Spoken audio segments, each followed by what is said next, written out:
إن الحمد لله نحمده ونستعينه ونستغفره ونعوذ بالله من شرور أنفسنا وسيئات أعمالنا من يهده الله فلا مضل له ومن يضلل فلا هادي له أشهد أن لا إله إلا الله وحده لا شريك له وأشهد أن محمدا عبده ورسوله اللهم صل وسلم وبارك وأنعم على نبينا محمد وعلى آله وأصحابه ومن تبعهم بإحسان إلى يوم الدين. قال الله تعالى: يا أيها الذين آمنوا اتقوا الله حق تقاته ولا تموتن إلا وأنتم مسلمون. وقال أيضا: يا أيها الناس اتقوا ربكم الذي خلقكم من نفس واحدة وخلق منها زوجها وبث منهما رجالا كثيرا ونساء واتقوا الله الذي تساءلون به والأرحام إن الله كان عليكم رقيبا. Ma'asyiral muslimin, sidang jamaah Jumat rahimani wa rahimakumullah.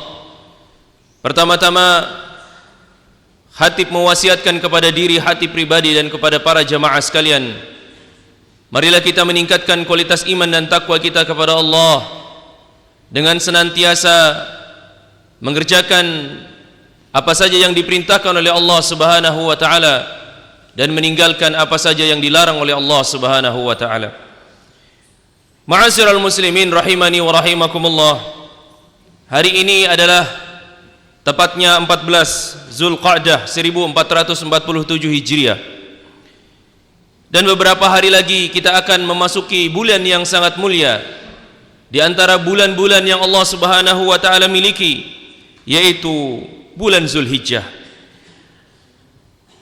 Apakah jemaah tahu ada apa sajakah atau kemuliaan apa sajakah yang Allah Subhanahu wa taala berikan kepada hamba-hambanya di bulan Zulhijjah? Kita melihat bagaimana manusia menyambut dengan genggam gempita ketika seseorang menjambut tentang kegembiraan mereka dengan bulan suci Ramadan. Banyak media-media sosial mengiklankan tentang akan datangnya bulan suci Ramadan, meskipun di antara mereka banyak yang mengiklankan tentang kepentingan dagang dan urusan dunia mereka.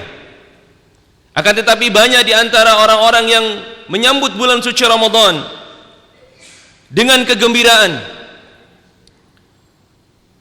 padahal Allah Subhanahu wa taala juga memiliki di antara bulan-bulan yang mulia yang Allah Subhanahu wa taala bersumpah dengan hari-hari yang ada di dalamnya. Allah Subhanahu wa taala bersumpah, wal fajr walayalin ashar, demi hari-hari yang 10. Ya. Para ahli tafsir menyebutkan tentang 10 hari yang disebutkan dalam Quran surat Al-Fajr adalah 10 hari pertama bulan Zulhijjah. Dan Rasulullah SAW menyebutkan tentang kemuliaan orang-orang yang beribadah dan beramal soleh di 10 hari tersebut. Di dalam hadis yang diriwayatkan oleh Imam Bukhari, Rasulullah SAW bersabda, "Ma min ayyamin al-amalu salihu fiha ahabbu ila Allah min hadhihi al-ayyam." Tidak ada suatu amalan saleh, tidak ada satupun seseorang melakukan amal ibadah, baik amalan itu kecil maupun besar, yang lebih dicintai oleh Allah Subhanahu wa taala yang mereka lakukan di 10 hari pertama bulan Zulhijjah. Dari 365 hari yang Allah Subhanahu wa taala miliki, yang Allah Subhanahu wa taala berikan kepada kita dalam setahun, ternyata Allah Subhanahu wa taala memiliki 10 hari pertama bulan Zulhijjah yang di dalamnya terdapat keistimewaan. Dan kita perlu bersiap diri, bergembira dengan adanya kemuliaan atau fadilah yang Allah Subhanahu wa taala berikan kepada kita. Ketika Rasulullah SAW mengatakan kabar gembira ini, para sahabat mengatakan, "Ya Rasulullah, walal jihadu fi sabilillah. Qala walal jihadu fi sabilillah. Para sahabat terheran-heran dengan amalan yang dilakukan oleh seorang muslim di 10 hari pertama bulan Zulhijjah.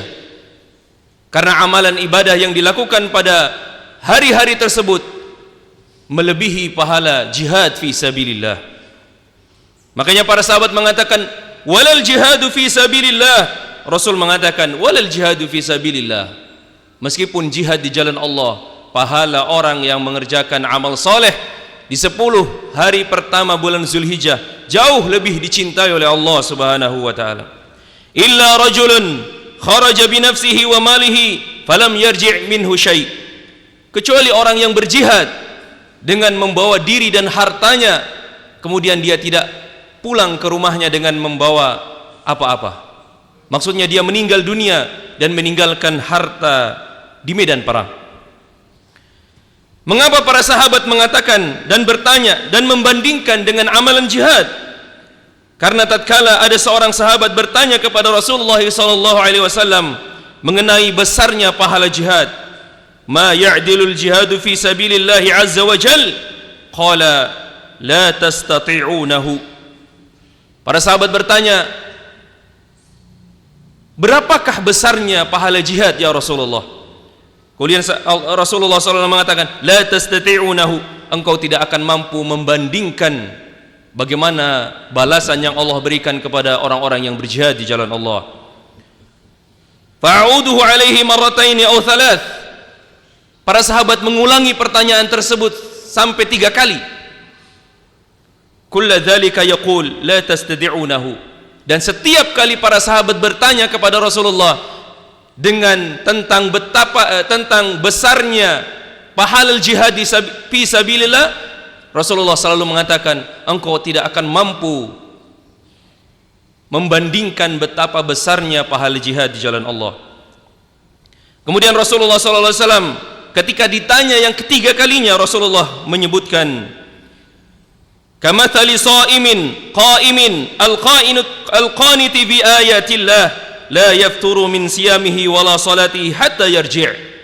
Pahala orang yang berjihad itu seperti orang yang sedang berpuasa di siang harinya dan malam harinya diisi dengan qiyamul lail, dan waktu-waktu yang lain diisi dengan khusyuk membaca ayat Al-Quran. Ketika dia berjihad 1 bulan, berarti dihitung orang yang berjihad itu berpuasa di siang harinya 1 bulan, qiyamul lail di dalamnya 1 bulan, dan waktu-waktu yang lainnya diisi dengan membaca Al-Quran.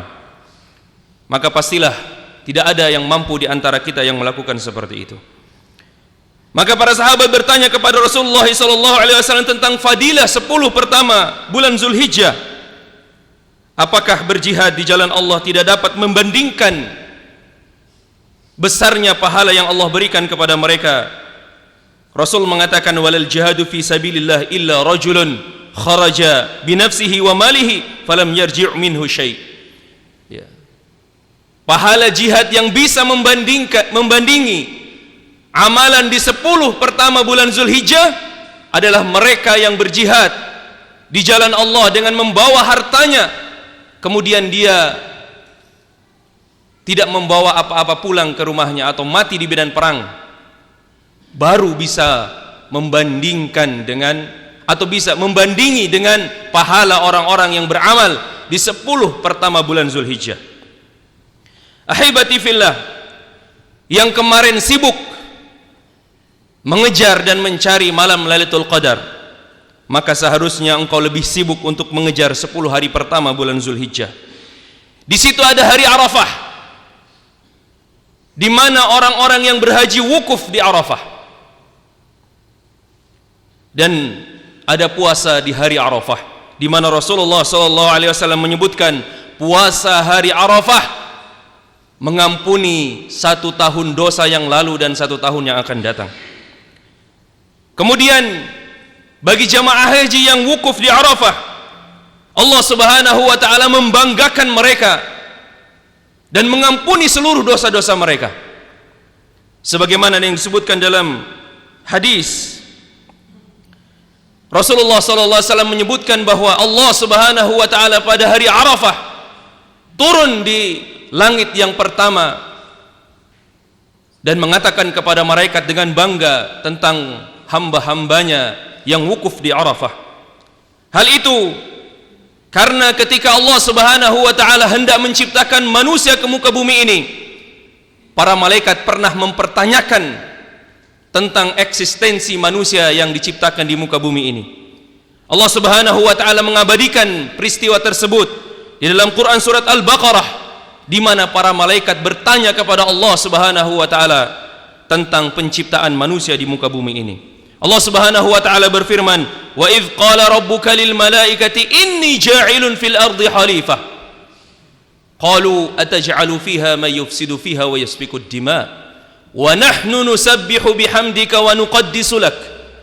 Qala inni a'lamu ma la ta'lamun. Ketika Allah Subhanahu wa taala berfirman kepada para malaikat, sesungguhnya aku hendak menjadikan seorang khalifah di muka bumi ini. Kemudian para malaikat bertanya kepada Allah Subhanahu wa taala, apakah engkau akan menciptakan seorang manusia yang akan menumpahkan darah di muka bumi ini, sedangkan kami senantiasa bertasbih kepadamu dan mensucikanmu? Apa kata Allah Subhanahu wa taala? Qala inni a'lamu ma la ta'lamun. Wahai para malaikat, sesungguhnya aku tahu apa yang engkau tidak tahu. Maka di hari Arafah, jamaah sekalian, Allah Subhanahu wa taala berbangga dengan hamba-hambanya dan menunjukkan kepada para malaikat.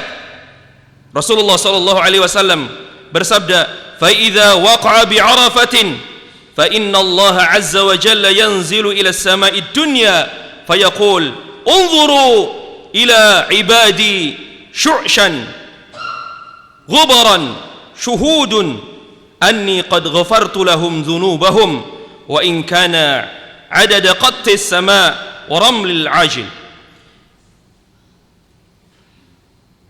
Jika ia atau jemaah haji itu wukuf di Arafah, maka Allah Subhanahu wa taala turun ke langit dunia, lalu Allah berkata, lihatlah hamba-hambaku ini datang menemuiku dalam kondisi rambutnya semrawut, lusuh dan penuh dengan debu.